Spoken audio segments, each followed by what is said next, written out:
welcome to the deep dive.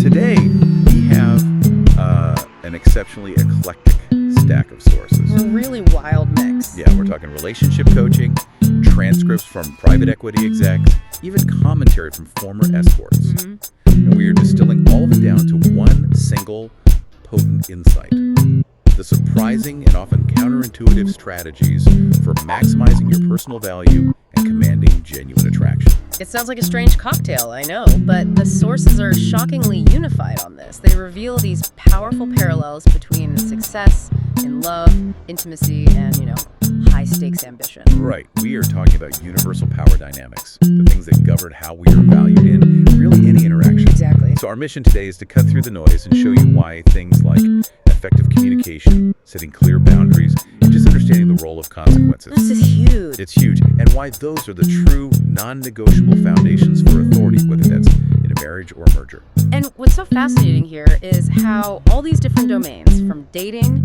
to private equity, they all emphasize that authority isn't achieved by, constantly performing. Or chasing validation. No, it's achieved by strategically managing perception, setting clear standards, and then accepting or even imposing consequences. That's the gold standard we found across all these materials. Okay, so let's unpack this. Let's jump right into it. Well, a challenging piece of analysis from the source material.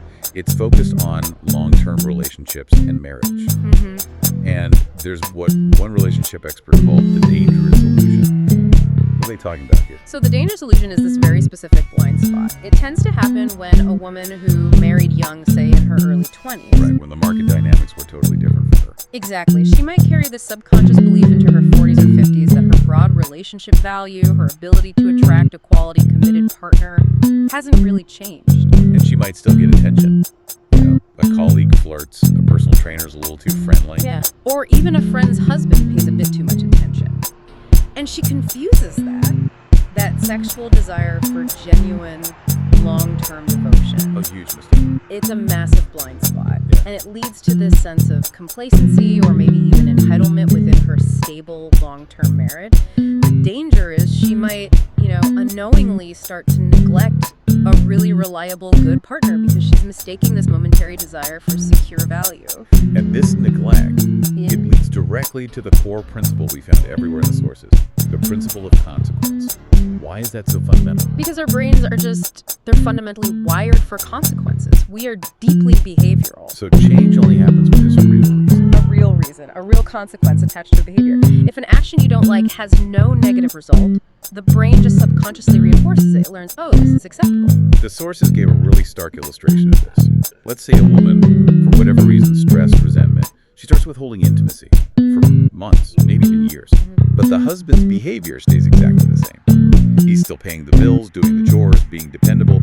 What's the subconscious lesson she's learning there? She learns that her withdrawal, her neglect, has zero cost. It costs her nothing. Nothing. She can keep giving less and less, and the relationship structure stays completely stable. The man in this scenario has basically taught her that she doesn't need to put in effort for his devotion. And this creates the dreaded nice guy paradox. The man who tries too hard to be dependable, who just endures the neglect because he's afraid of confrontation, he actually teaches his partner that his needs don't matter. He becomes predictable, just background noise, not a dynamic, respected partner. And the cruel irony is that the men described in the sources as operating from this place of strong masculine energy. They just don't tolerate it. They don't tolerate months of withdrawal. They either assert a boundary or they move on. And that decisiveness, that willingness to impose a consequence, is the exact behavior the material argues women are biologically wired to respect. And find attractive, yeah. So the lesson isn't to be punitive. It's to demonstrate self-respect. If the relationship is stuck, someone has to become the wake-up call. That need for self-possession, for respecting your own standards, that connects directly to the principles of secure attachment, which our sources covered really heavily. Absolutely. So, okay, let's take that classic scenario. A man pulls away. He needs space. He goes into what's often called the cave. Right. The anxious or insecure response is to, hover outside the cave door asking, "Are you okay?" Which is totally counterproductive. The sources all agree. Chasing him is the worst thing you can do. So what's the secure, powerful strategy? It feels counterintuitive. It is. You give him more space. But it's not a passive thing. The power of the secure woman isn't about demanding he come back. It's about how she behaves, respecting her own value while he's away.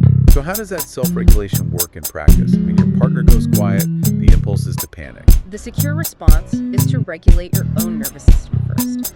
The second you feel that anxious need to text him, you stop. And you serve yourself.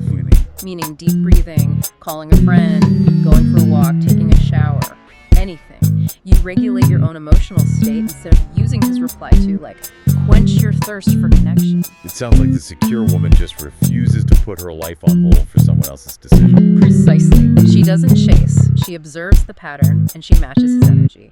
If he disappears for 3 days, she is not keeping her Friday night open just in case he calls. Okay, she's living her life. She's executing her fabulous life, and he's welcome to join. But only if he commits. She's matching his effort, not constantly trying to fix the imbalance. Which leads to this brilliant concept of adjusting access, not personality. Yes. When a partner goes MIA or isn't meeting standards, the secure response is to stay happy, stay amazing, but just make yourself a little harder to reach. The metaphor one source used was about a nightclub. Right. You don't become an angry rat, but you subtly adjust access to the nightclub. I love that. So keep the nightclub fabulous. Your life is still amazing. But the entry standard just got higher. Fewer spontaneous chats, less emotional labor for free, fewer privileges. And this magnetic presence, it extends directly into the professional world. Drawing on that advice from the former escort turned private equity executive. She said, commanding respect comes down to setting standards and truly knowing your no. It's all about the no. When you say yes selectively, it signals self-trust and high value. People respect what you protect. And when you walk into an anxious room, a competitive meeting, Don't match their chaos. be the calm. Slow down your energy, your walk, your speech. You become the eye of their storm. And people subconsciously lean towards you. And it's also about presence over performance. Stop checking your phone as a crutch. Give full, undivided attention. It's so rare. Most people are operating at like 50% presence. At best. So giving someone 100% focusful eye contact, your body turned towards them, it becomes incredibly magnetic. Okay, so we've established that high value is defined by high standards, both in relationships and just in your general presence. Right. So let's explore how that exact same principle setting, a non-negotiable standard, defines the difference between just wanting ambition and actually achieving it. This is where it all connects.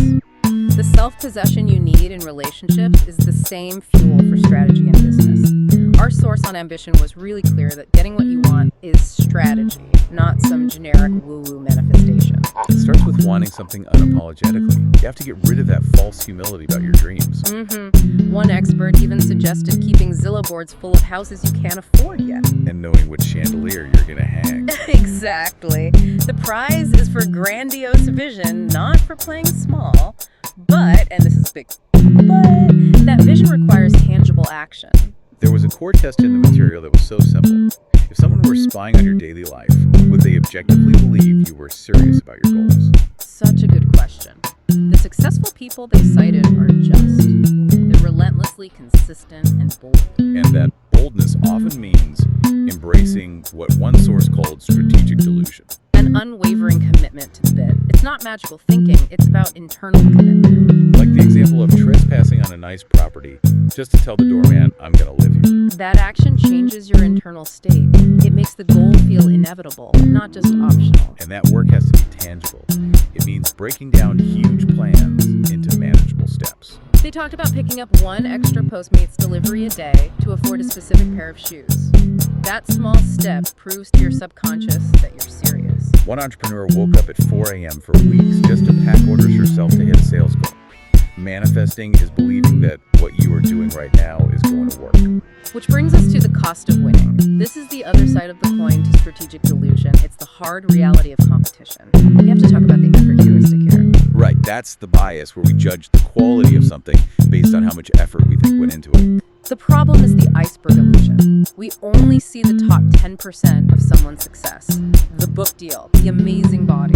We assume they put in less effort than they actually did. Yeah. We don't see the invisible 90%. The grind, the suffering, the relentless execution. The idea of a 4-hour work week is, for most people, a total myth. Small business owners work, on average, 52 hours a week. Only 11% of Americans earn any passive income at all. And you have to accept that you're competing against the top 1% you see online, not the average person. The competition is insane. Staggering 305 million startups created annually, globally. Optimism bias makes people dangerously underestimate this. To win, you have to be the differentiator, and that means enduring the invisible 90% of the effort. Let's pivot back now to personal connection and focus on the communication code of intimacy.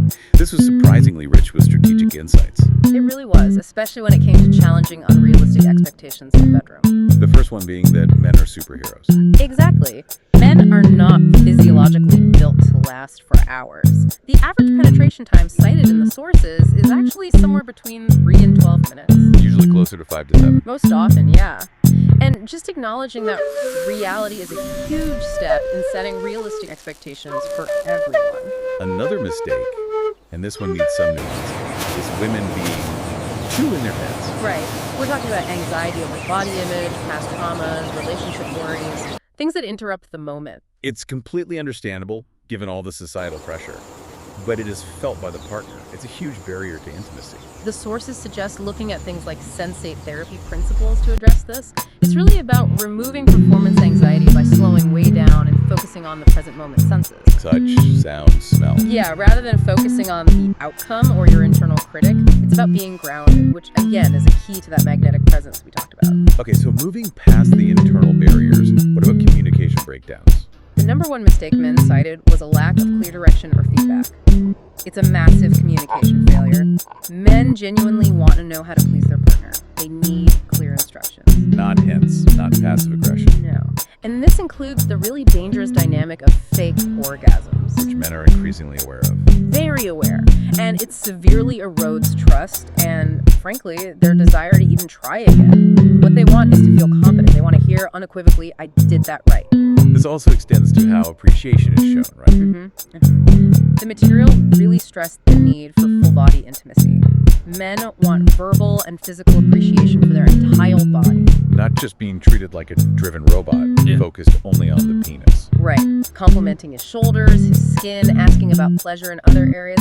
They want to feel desired all over, not just used for one function. Which brings us back to that overarching theme of clear communication. You just can't rely on passive aggression, dropping hints about what you want. It doesn't work.